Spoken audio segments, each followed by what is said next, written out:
Ketika 2018 ketemu Ustaz Syafiq ya, yang ketika Ustaz Syafiq bersama menjelaskan terkait kalau kita kerja di bank syariah hanya untuk mencari penghidupan, ya lebih baik keluar. Sebaliknya kalau kita mencoba untuk merubah, memperbaiki atau mengedukasi, meliterasikan syariah ini seperti apa, fadhol silakan. Nah, ditegaskan di sini bahwa bank syariah itu nggak bisa minjemin uang. Oh iya.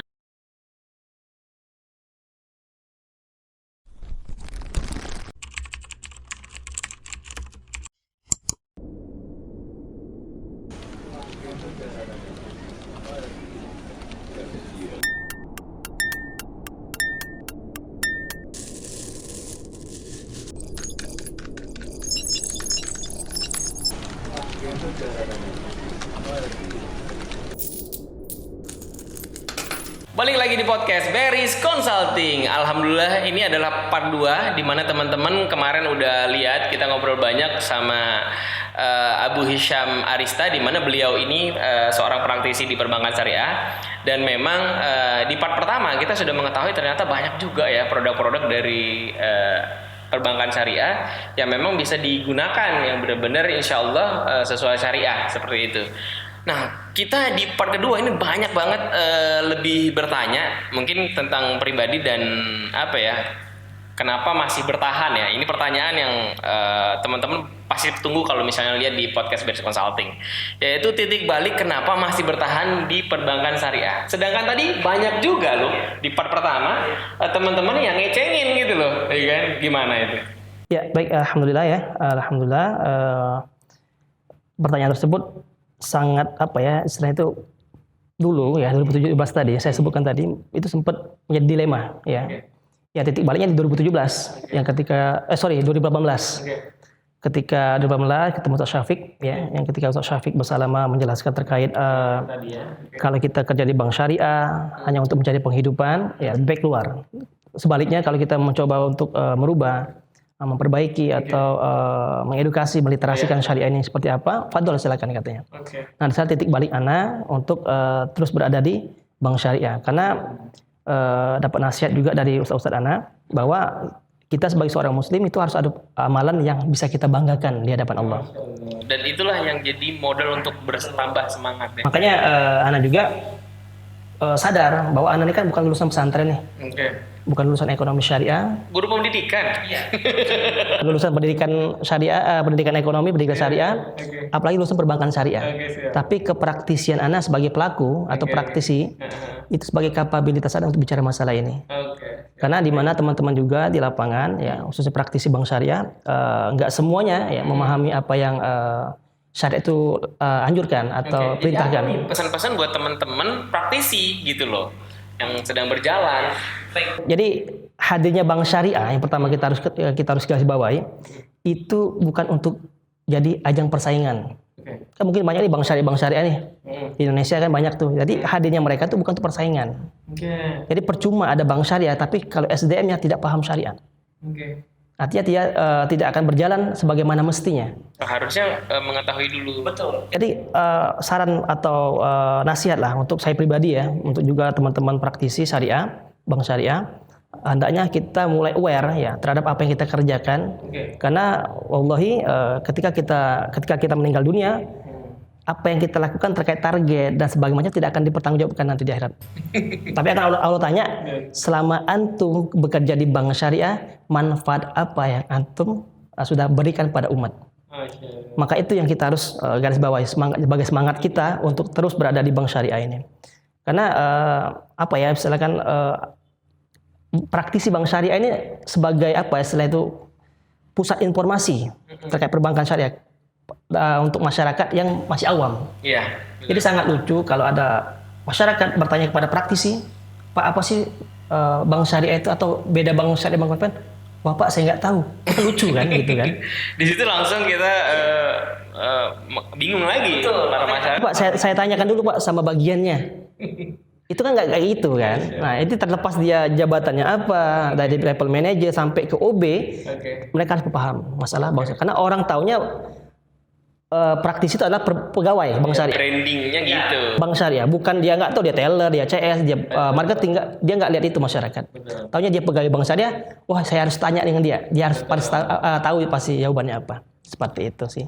Oke, dan kalau ini nih untuk masyarakat yang sedang berkembang bisnisnya, yang dimana mereka yang seperti saya singgung juga, yang berkembang dan ingin ingin lebih besar bisnisnya, apa nih pesan-pesan buat mereka? Yang jelas tetap menyadari bahwa transaksi di bank konvensional itu adalah transaksi yang dilarang. Di mana ininya dasarnya di mana? Saya bacakan ya di ada fatwa ya DSN MUI nomor 20 ya tahun 2001 di ya pasal 8 teman-teman, jenis usaha emiten poin 2 ya berbunyi jenis kegiatan usaha yang bertentangan dengan syariat Islam. Ya. Di sub B-nya berbunyi usaha lembaga keuangan konvensional dalam kurung ribawi tutup kurung termasuk perbankan dan asuransi konvensional. Nah, mungkin teman-teman ya menganggap bahwa transaksi riba ya itu kalau kita melakukan pembiayaan. Ya. Banyak seperti itu ya, berpikir, betul. Pembiayaan di bank konvensional. Benar. Tapi dia tidak menyadari bahwa ketika kita punya rekening di bank konvensional ya itu kita sama saja bertahun ya. Sementara tadi dikatakan oleh fatwa. Jadi yang mengatakan bank konvensional adalah lembaga ribawi adalah fatwa MUI. Jadi bukan kata saya. Atau bukan kata siapa-siapa, tapi kata fatwa DSN MUI ya. Tahun 2001 udah lama. Nah, jadi kalau kita punya rekening di bank konvensional ya. Balik lagi ke fungsi bank tadi ya. Menghimpun, mengelola, menyalurkan. Ya, ketika bank sudah mendapatkan dana nasabah, ya menghimpun dana nasabah, itu akan dikelola. Nah, kalau yang dikelola oleh bank konvensional, uang kita itu akan dikelola dengan satu akad pinjaman, akad kod. Nah, kod ini akan dipinjamkan lagi ke orang. Dan itulah ribanya di situ. Terlepas orang yang dipinjamkan tadi dibelikan rumah, diberikan mobil, ya. Tapi akadnya dengan bank itu pinjaman. Nah, dari hasil pinjaman tersebut, bank konvensional mendapatkan keuntungan. Keuntungan dari hasil riba. Nah, untung tersebut dibagi ke kita yang nabung. Oh, jadi secara fundamental berarti kita yang menabung ya di sana memfasilitasi mereka dong. Betul. Artinya kita Al-Maidah ayat 2. Ya kan? Kan kita kan dilarang bertahun. Iya. Kita kan dilarang bertahun dalam hal keburukan. Kita kan bertahun dalam hal kebaikan di sana. Al-Maidah ayat 2 kan. Iya. Nah, sementara tadi sudah ada bank syariah. Oh, jadi kayak masih ada ini ya, kalau misalnya memang di sebuah tempat tersebut tidak ada bank syariah, masih seperti bukan diperbolehkan lah ya, jadi sebuah alternatif lah ya. Pengecualian, ada pengacuan di fatwa MUI ya nomor 1 tahun 2004 ya, di pasal ketiga ya. Dalam hal bermuamalah dengan lembaga keuangan konvensional. Jadi ada eksepsi ya.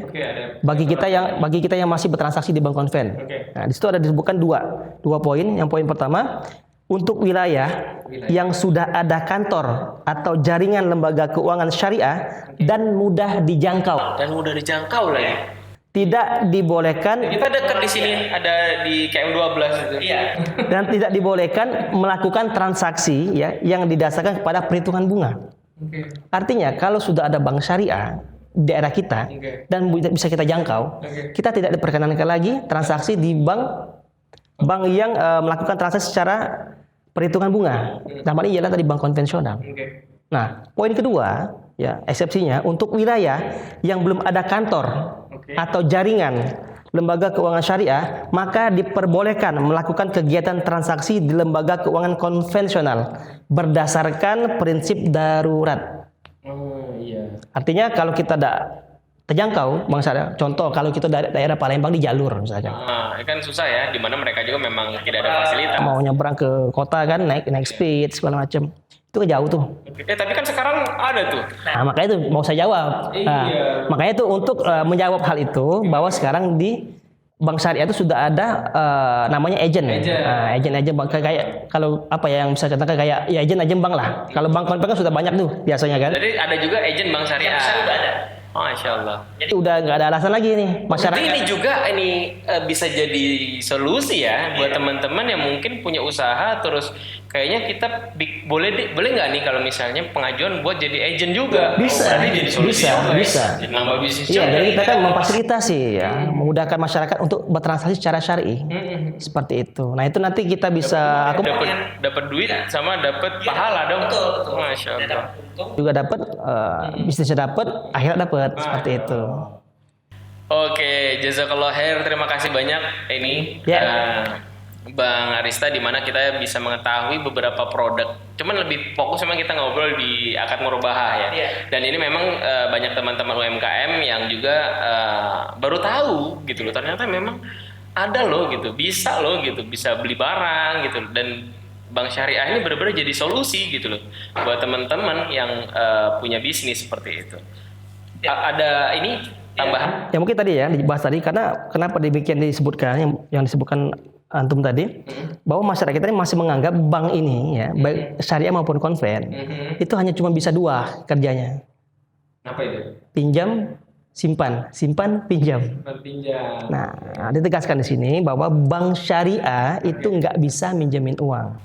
Oh iya. Ya, kalau bank syariah bisa minjemin uang, bank syariah nggak boleh ngambil untung. Oke. Nah, sementara bank syariah ini kan lembaga yang berorientasi pada profit, bukan lembaga sosial. Nah, itu dasarnya apa? Al-Baqarah 275. Wa ahallallahu al-bai'a wa harrama riba. Allah menghalalkan jual beli dan mengharamkan riba. Jadi kalau kita mau ngambil untung, ya jual beli. Betul.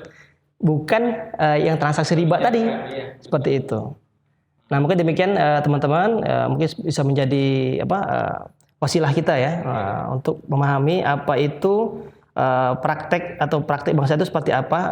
Mungkin dalam podcast ini bisa terjawab ya. Mungkin nanti kalau ada kesempatan lain boleh nih kita bahas yang lain-lain juga. Oke, siap. Buat teman-teman ya, jangan lupa subscribe channel ini dan juga bagikan kalau bermanfaat, dan komen nih di bawah kalau misalnya ternyata kalian juga ada beberapa pertanyaan, nanti saya bisa langsung ajukan ke beliau ya. Terima kasih, tetap di podcast Beris Consulting.